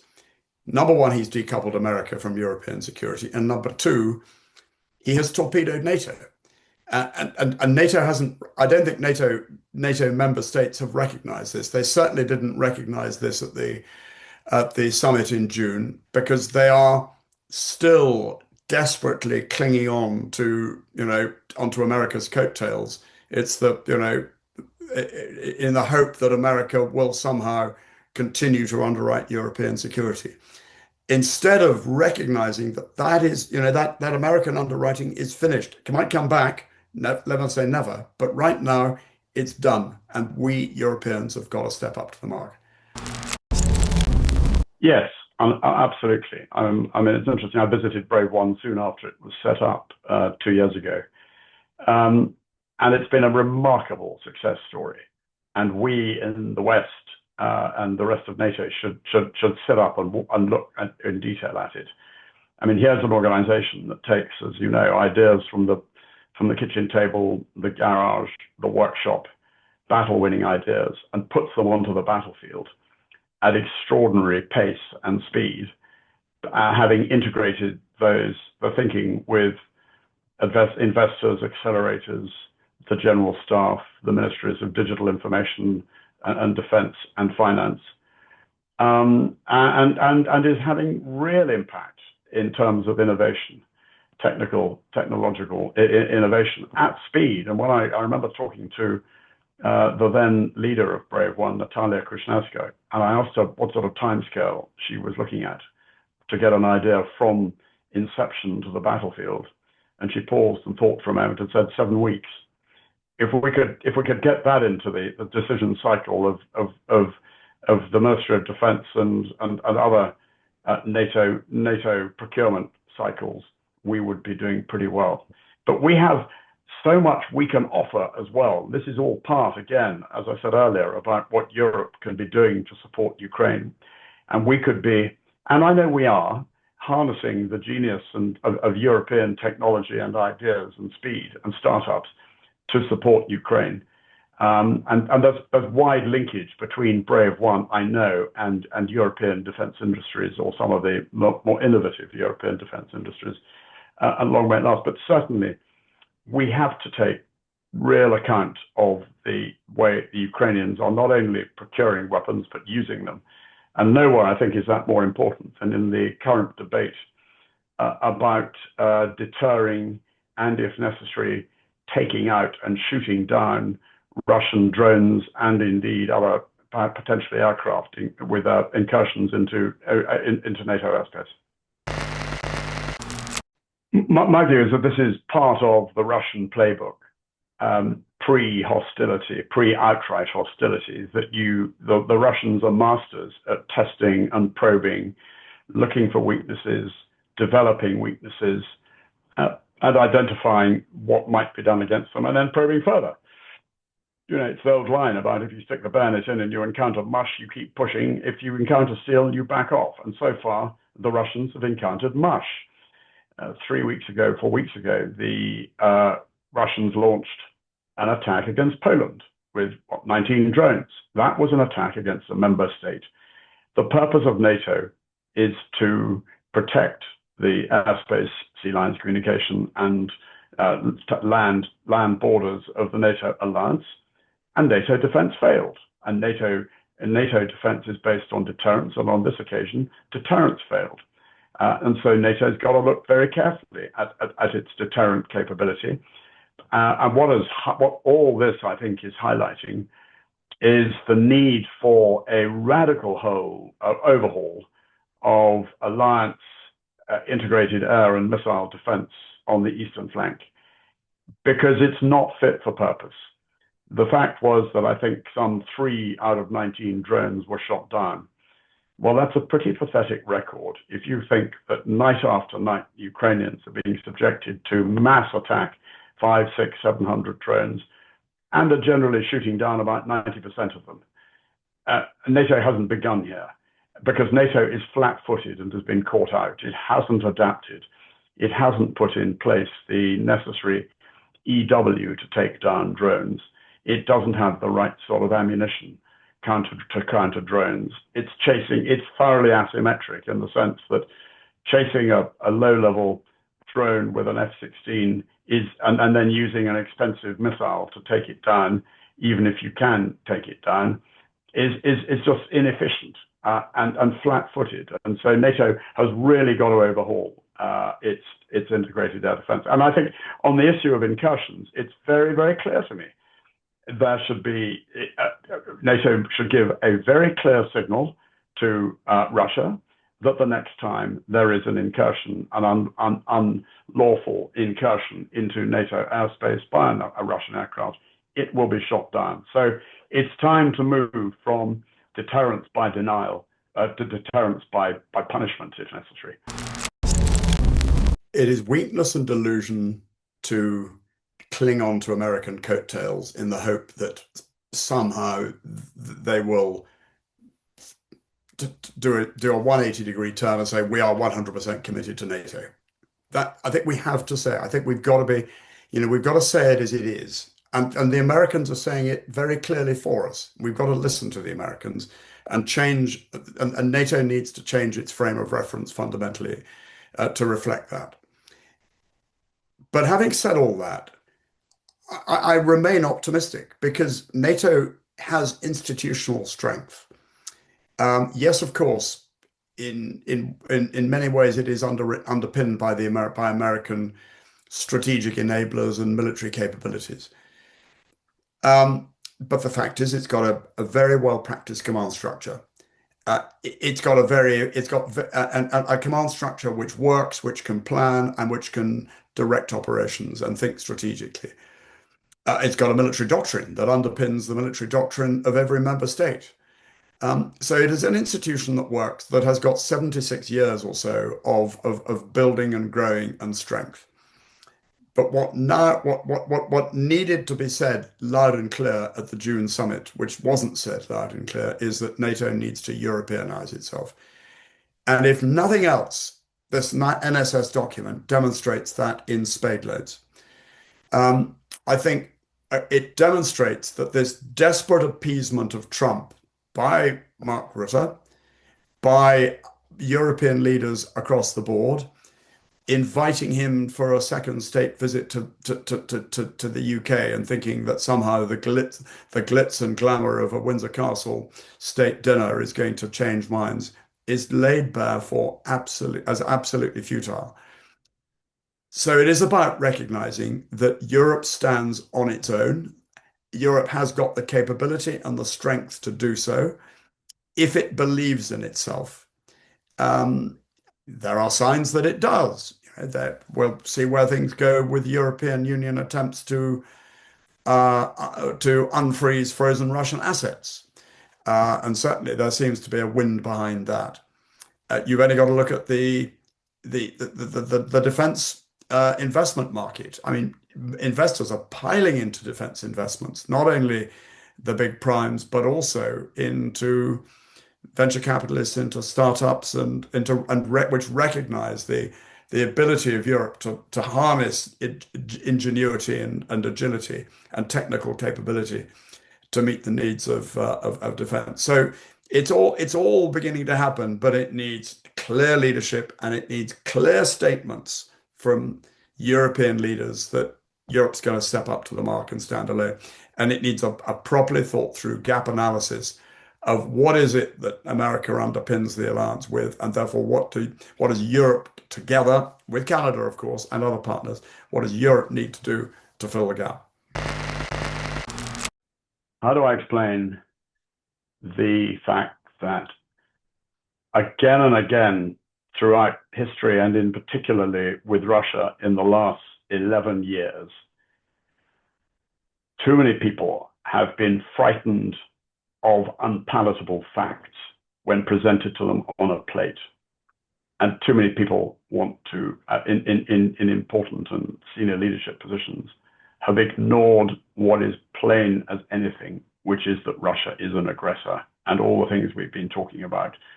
Russia will not stop. And Russia, where it sees weakness, will continue to probe. So to say that this is Russia only provoking, or as Trump said, it was a mistake, is naive at best, irresponsible at worst.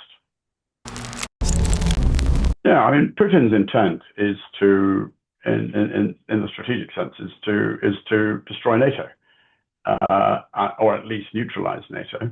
It's also to see America decoupled from European defense. Well, Trump has done that pretty effectively by himself, and he's also held NATO potentially below the waterline by stating unequivocally that America is no longer going to guarantee European defense or be a guarantor. We are all guarantors of European defense under Article 5, as we all know. We all have a part to play here if there's an attack on one.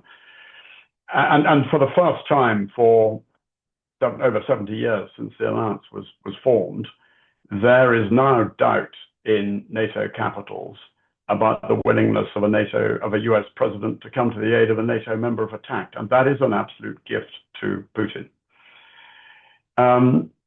So what? So Europe has to Europeanize NATO and recognize that it's got to go it alone.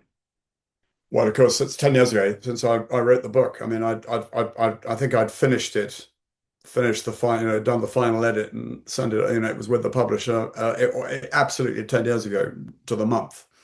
And of course, since then, the reality is, the reality of the Russian covert war, and it is a covert war. I think talk about hybrid rather sort of diffuses it somehow. It is a war, and it is a war which the Kremlin believes it has been waging with NATO since at least 2016.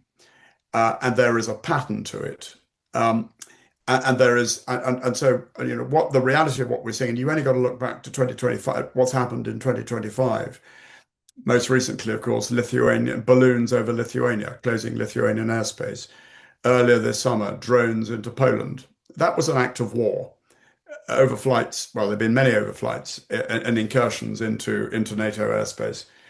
Who knows whether in the UK, the Marks and Spencer cyber attacks, the Jaguar Land Rover cyber attacks, which hit the British economy hard, almost, I mean, absolutely, certainly criminally enacted, but were they state-sponsored criminals? Question mark.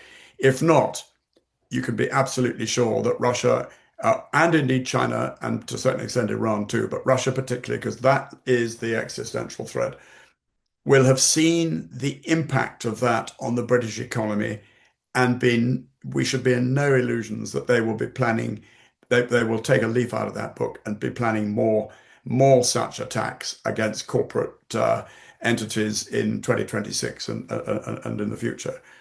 I mean, you ask how I'd rewrite it. I think I'm in a sense, I think I'd say now, I would talk through the grim reality of the scenario in which Russia is forced, or at least Ukraine is forced to accede to Russian demands by an American president who is colluding with Putin.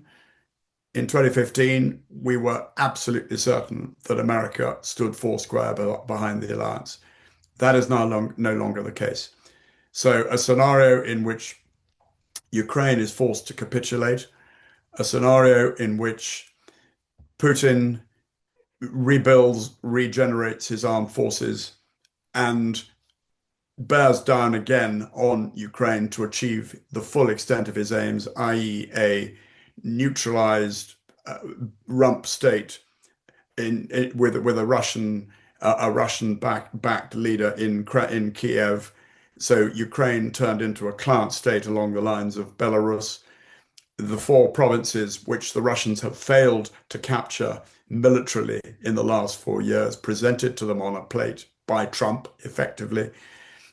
A gangster president carving up the economic assets of Ukraine with Putin like two hyenas picking over the carcass, and moving downstream, absolutely the likelihood of a Russian attack, or a Russian attack to test NATO in the Baltic states. So I think that is absolutely likely as we look to the future now. I think this ties in with a point you made in the earlier question about what Russia could do, and I think what we're looking at here is a combination of mass, and I call it covert war. I think, let's be clear about it. Russia has been engaged in covert war in Europe since 2014, and thinks it has been at war with Russia, with Europe, with NATO since 2014. And it is the steady drumbeat of incursions, of cyber, of insurgency, or of espionage rather, espionage increasingly outsourced, as well as what we're seeing now with the incursions of drones and the like. So I think what Russia and Putin would be seeking to do is to distract across the alliance through the use of hybrid and covert operations, while focusing on one particular potential weak point. Now, we've got to recognize Russia is fixed in Ukraine, pretty much. It is generating large numbers of troops on a monthly basis. Can it generate sufficient to launch a major invasion elsewhere? No, probably not. And I think we would get good notice of that. But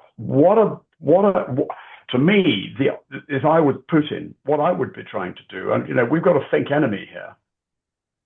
I would be seeking to unbalance the alliance and render it neutral by a razor-focused, sharp effort, say in one of the Baltic states, biting off, cross the Neva, cross over into the Suwalki Gap, seek to establish a land corridor between Kaliningrad and Belarus.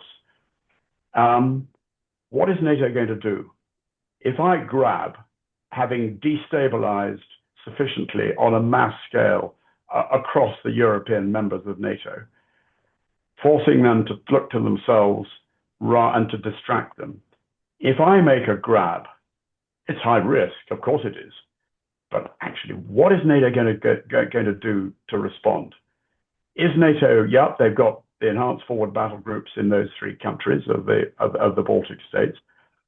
But if I put in sufficient force, there's not much a battle group can do against me. And once I've grabbed land, as we've seen with Ukraine, it's damn difficult to push me off it. And for NATO then to have to go through the whole issue of mobilization and preparing for a major invasion of part of the Baltic states, that's going to put the alliance under massive, massive pressure. And that's where I think the Ethelred the Unreadies amongst the alliance and around the North Atlantic Council table. And I've heard British politicians in the past say, are we going to risk the population, nuclear annihilation for the sake of the population of 3 or 4 London boroughs? So I think that's what Putin could be calculating. And I'm amazed, if he'd got his act together, he could have done this at the same time as launching his invasion of Ukraine to distract NATO, which, of course, funny other thing is and the other aspect, of course, as well as the covert war, it's the manipulation of minorities. And don't forget the Russian-speaking minorities in the Baltic states. Now, they are absolutely loyal Estonians, Latvians, Lithuanians. But it doesn't take a bit of manipulation to see how Putin could be, the Russians could be putting humanitarian relief and in response to calls for help. And you can just see how this could develop. That is absolutely realistic, Jonathan. Indeed, the notion of Russia and America, or America and Russia doing economic deals together, the one to enrich Trump and his clan and his coterie, the other to enrich and give strength to the Russian state, is absolutely there in the Vitkov the Vitkov proposals. So I think that is absolutely it. And the one thing that has thus far stopped that happening, and this is to the credit of Europe, has been Europe saying no. We're going to underpin and underwrite Ukraine, and we'll see what happens, because we know as we speak now, Trump is trying to force through a deal by Christmas, which is 10 days away. So it's a pretty critical moment. But this is, I mean, Europe continues to talk. Yes, it takes action of a certain sort, and it's trying to unfreeze the frozen Russian assets.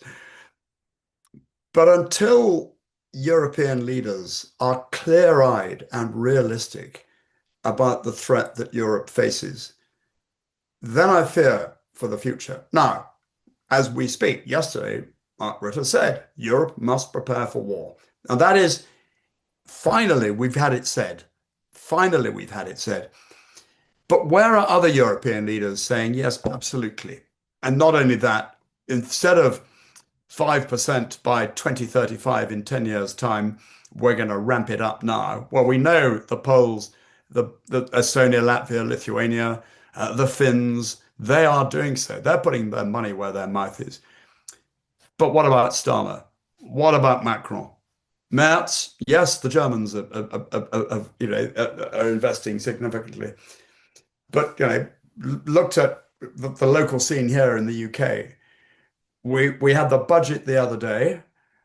What did we hear about defense? Absolutely zero. What did we hear about the existential threat from a voracious nuclear armed carnivore determined to rebuild another Russian empire having picked the bones of Ukraine clean before moving on to other Eastern European countries, which are our NATO allies, which would precipitate war?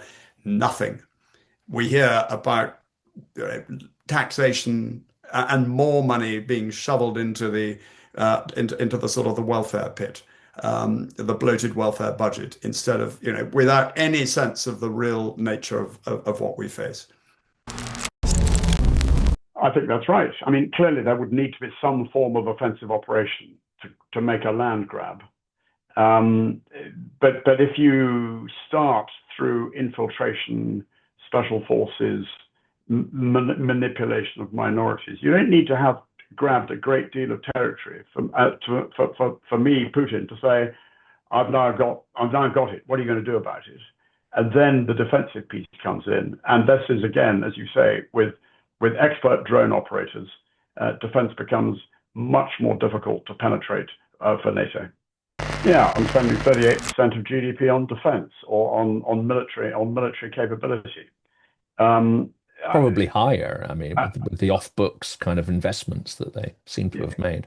Yeah, I mean, and this, in a sense, also goes back to the potential brittleness of the regime. How long can you keep this up for? How long can Russia keep it up for? I mean, clearly, it's going to keep it up for as long as it wants at the moment. And I don't think we'll ever return to a sort of status quo ante where Russia ramps back and seeks to become, is aiming to become like another Western, like Western democracies. It's just not going to do that sort of thing. Russia is inherently incapable of changing like that. And so I think the most likely scenario is if it continues to, the Russian economy continues to grind away, churning out weaponry and military capability, and the Russians continue to spend vast percentage of their GDP on the military. It rather, as with the Soviet Union, it just merely hastens the ultimate collapse, and then we're back into a time of troubles, a time of chaos. 100% yes. 100% yes. But it's got to come from the top. You talk about Ukrainian resilience. I mean, closer to home, one of our NATO allies, Finland, is a very good example of a country where resilience is absolutely baked into the national psyche. It starts in Finland with the fact that every family, the sons of every family, are called up because of universal male conscription. So every family is invested in defense.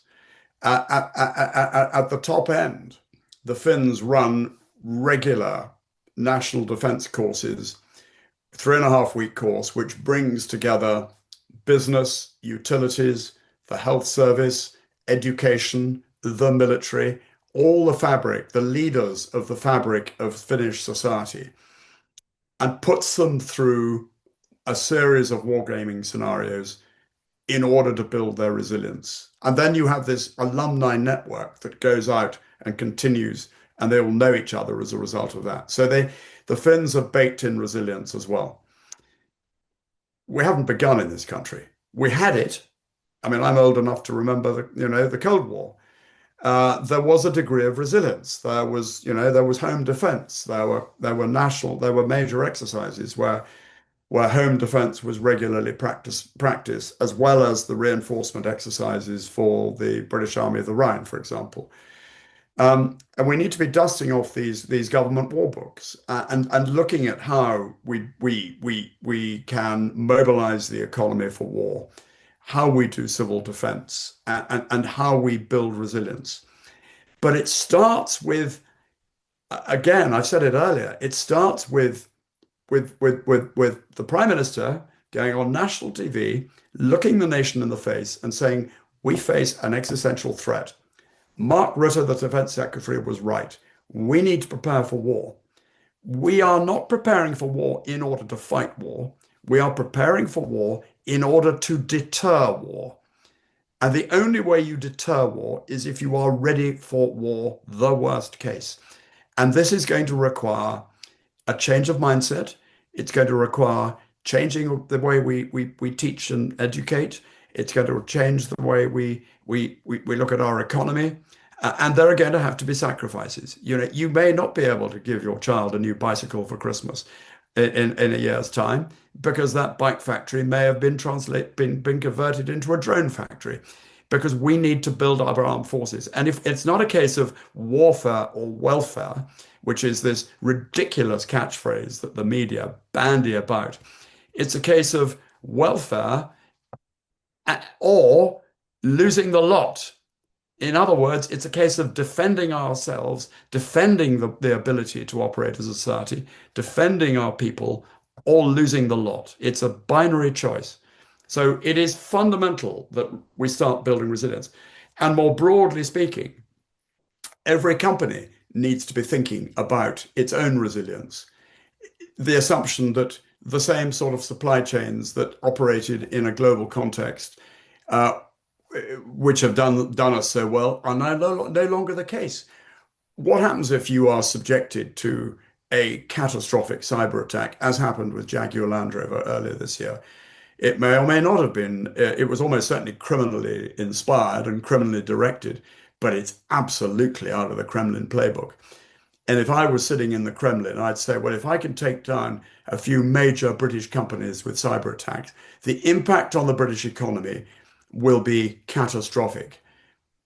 And the British will not have the money they need to put in defense. So they'll be weaker, which suits my purpose.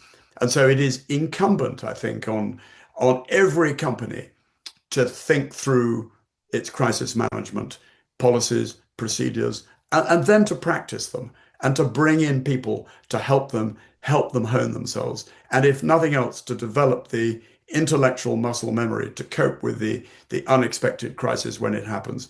So this whole issue of resilience is a national thing, but it's got to be led from the top. Well, I think China recognizes that the longer the Ukraine war goes on, the better it is for China. Russia becomes even more beholden to China as a vassal state. And as you say, Russia is dependent on huge support from China, dual-use technologies in abundance. And I'm absolutely certain that much of the stuff that's coming in from North Korea is almost certainly being siphoned through North Korea from China. Why? Because this allows Xi a free hand in the Asia Pacific region, and of course it's in his interest to see the West fixed on the Chinese or the threat from on the threat posed to Europe by Putin. What does America do? I mean, the Americans have said that they're flipping up their focus. Their focus is on China. Does America respond to that?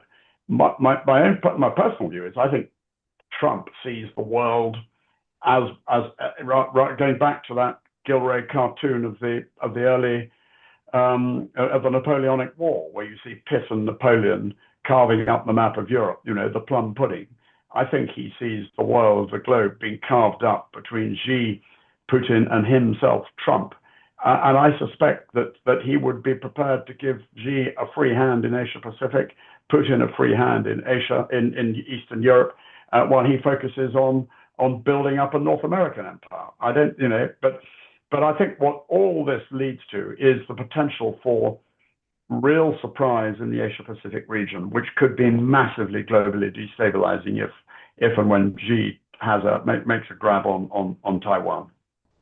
I think it could almost be a precursor. What better way to distract and confuse by making a grab on one of the Baltic states to focus Europe and NATO on that, to create the conditions for Xi to run, to do what he wants in the Asia Pacific region. Why wait? Now, the challenge, of course, is that Russia's got to get its act together. And that, let's be clear, Russia is, as I said earlier, Russia's fixed. Russia suffered massive casualties. It's incapable of generating coordinated, combined arms, maneuver activity operations in Ukraine's on Ukraine's eastern flank, and is moving. I mean that front line has hardly changed over the last year and a half, if not longer, with the odd incremental gain by Russia, repeat the odd gain by Ukraine, but by and large, I mean, how long has Pokrovsk been in the headlines? I mean, 18 months, 2 years, and yet the Ukrainians hang on and the Russians are incapable of finally taking it. So Russia's got to get its act together now, and this is where I think the risk of a peace deal comes in, because if there is and that seems to be off the horizon now. I think Trump has finally recognized that that's going nowhere. He's moved on elsewhere. But if it did come back on the horizon, all that a negotiated peace deal would do is give Putin time to rest, recover, regenerate, until he's ready to have another go. But I would not absolutely rule out a Russian attempt to exploit NATO weakness before NATO gets its act together. And let's be clear, NATO has said in the summit, yes, it's going to increase, NATO countries are going to increase defense spending. That's another factor, another question altogether. Will they really increase defense spending? Don't forget that there are still NATO nations that have yet to meet the 2% target set at the 2014 summit 11 years ago. Are they really going to be generating serious amounts? And you look at the British, for example. I mean, we've had a pretty good defense review, I think, which came up with a very good stab at designing a force for the sort of war we might get involved in. I'd like to see greater numbers in the army. That's a different thing altogether. But nevertheless, it's not a bad stab. But it's dependent on increased defense spending. And that isn't going to happen until 2027 at the very minimum. So you're absolutely right that this is an opportunity for Russia to get inside NATO's decision cycle loop. Yeah, and I think that's right. And I think that's one of the things, going back to that absurd gathering of generals in Quantico yesterday. I think that was one of the things we were expecting to hear, that Trump is saying, and Texas was saying, focus on, and in a sense, the shorthand for focus on the invasion from within is don't focus, forget focusing on Europe. I think Europe has got to recognize it's on its own. And I just hope the penny will finally drop. And instead of this craven, humiliating, hands on knees, begging Trump to stay part of the party that we saw at the NATO summit, Europe should say, right, fine, America, if you're not going to be in, that's fine. we are now going to Europeanize NATO, and we are now going to make the necessary sacrifices to do what we can as quickly as we can to fill the gap left by you and to stand on our own. Demonstrate weakness, and your adversary will take advantage of it. It's the oldest law of war. If you want it, it's the old Roman adage. If you want peace, prepare for war. Well, what is absolutely certain is that the global liberal rules-based order has gone back, and we've got to recognize that. Yes, NATO continues. The United Nations is a complete busted flush. And I think what we need to recognize as well is that the sort of peace which existed in the global rules-based liberal order has gone. And even then, it was a pretty precarious peace. It was tested constantly, of course it was. And there were some pretty nasty wars which existed during that era. I mean, Vietnam, the Balkans. But generally, the peace was kept. And we existed in a world where we could trade without barriers. We could travel by and large without restrictions. And we could rely on peace. I think we're in a world now where the notion of peace as the default setting has absolutely gone. It doesn't mean to say that war, full-scale war, is the default setting. But what is absolutely the default setting is a constant struggle, a constant adversarialism, a constant effort to offset other, to take advantage or to be taken, and to prevent being taken advantage of. At the moment, that's manifesting itself with what is de facto a covert war against Europe by Russia, and we've talked about that. It is the insurgency. It is the assassinations. I mean, I'm 15 miles north of Salisbury here, so Salisbury knows about assassinations. It is the efforts to manipulate minorities and cyber. And insurgency, arson, etc., etc. It's not at the moment conventional, but it could so easily become conventional if we are not on our guard. And this means we've absolutely got to recognize the dangers. I think Europe is recognizing the dangers. I mean, the EU is talking today in Copenhagen about what can it do about drones. Well, that's a great move from the EU. Great, allows. People are beginning to wake up to this. And the more people begin to wake up to this, the more we will put in place the necessary measures to ensure that we do everything we can to deter what would be absolute catastrophe, which would be an all-out war between NATO and Russia. They are in motion, but going back to my earlier point, it doesn't mean that it's inevitably going to happen. It is up to us to be able to say, no, it's not going to happen because we're going to stop it happening through effective deterrence. And if we recognize, you talked about the Russian cognitive warfare, this placing in the minds of its adversaries the notion that Russia can never be resisted, that Russia is all powerful, that has an economy that will continue to operate and generate the Russian war machine, and limitless population, which will generate the boots on the ground, which Russia can fire off regardless of casualties.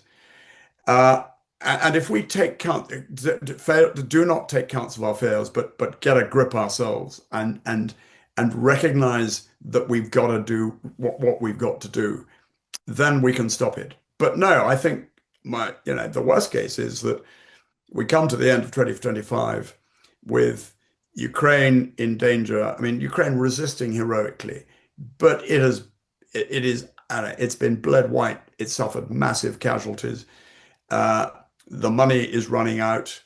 America cannot be relied on. The Europeans are talking the talk, but until they recognize that without a strategy, a properly thought through strategy and a funded strategy to support Ukraine, succeed, Russia, may well end up being subjected to a Trump-brokered capitulation plan, then the pieces will continue to operate, and that we will inevitably, I fear, there will be a sort of sequence of cause and effect that leads us to the worst case scenario of a war with Russia. I'm proud to say that this series of Ukrainian Advent interviews is supported by The Steel Porcupine, a unique and powerful film about a country that refuses to lie down, a people who turn themselves into a fortress of needles when Russian tanks rolled in. The Steel Porcupine is an unforgettable cinematic experience that exposes Russia's campaign of extermination in Ukraine and the Ukrainian people's spirit to resist and prevail. It follows soldiers, volunteers, and ordinary people who decided that survival meant resistance, not submission. Introduced by Nate Vance, a former US Marine who fought for 3 years in Ukraine's defense, this documentary moves from the Bucha massacre to genocide-endorsing Russian state propaganda media. The Steel Porcupine is a love letter to Ukraine and a battle cry. It is free to watch and has already had a great impact on policymakers as well as activists. There is, of course, a link in the description of this video and in the comments as well. You can get to the website where you can see both the trailer and the film for free. Created by the makers of the acclaimed To the Zero Line, this is another film about humanity that clearly states there is no such thing as neutrality when war crimes are being committed systematically by Russia and on a scale in Europe only comparable to World War II. Set to a haunting soundtrack featuring music by Philip Glass and blending rare archival footage with original material. It is an impactful work of art and storytelling as well as being informative. I strongly recommend you watch it, but even the trailer itself is compelling. I feel terrible about it because Ukraine is a very important country, and I feel a personal stake because I got them to agree to give up their nuclear weapons, and none of them believe that Russia would have pulled this stunt if Ukraine still had their weapons. And I believe Europe and the United States should continue to support Ukraine. There may come a time when the Ukrainian government believes that they can think of a peace agreement they could live with, but I don't think the rest of us should cut and run on them.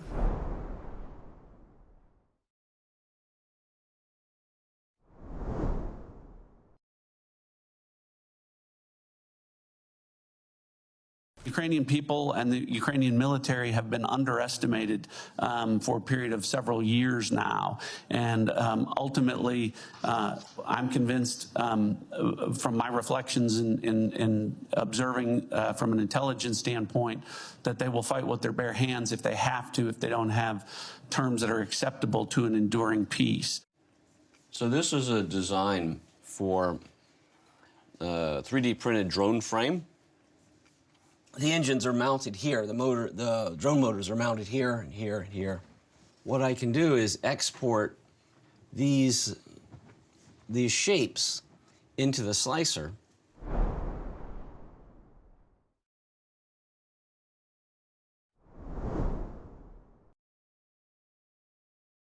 This film has absolute moral clarity. It does not both sides the war. It does not use neutral language. This is a film that says clearly who invaded whom, who is killing whom, and who is standing on their own land, fighting back, showing why Ukrainians will bleed for every meter. This film is not meant to comfort you. It's meant to arm you with clarity, with solidarity, and with the stubborn, spiky hope that democracies can still fight back and win. Children are not stupid. They're just small, right? They're just small versions of us. They know exactly who the threat is. There's almost no families within Ukraine who have not lost a family member or have had a family member maimed by Putin and his army. The Ukrainian people are very resourceful and they're very determined, and they've got a very good reason to be determined. Russia wants to exterminate the Ukrainian nation and just enslave it and absorb it. So they've got every reason to do everything necessary to win this war. Putin was super clear when he started this war that the existence of Ukraine as a sovereign and free country was an unacceptable affront to Russian security. He will not stop until Ukraine isn't a country anymore. We have to put Ukraine in a position of strength, that it has the means to fortify and protect itself from the economic survival to the military resilience. It's basically turning Ukraine into a steel porcupine that is indigestible for potential invaders. Poets have spent their entire lives trying to explain the horrors of war. I am no poet. Anyone who has seen what I have seen would probably think differently about the situation in Ukraine and what the Russians are doing.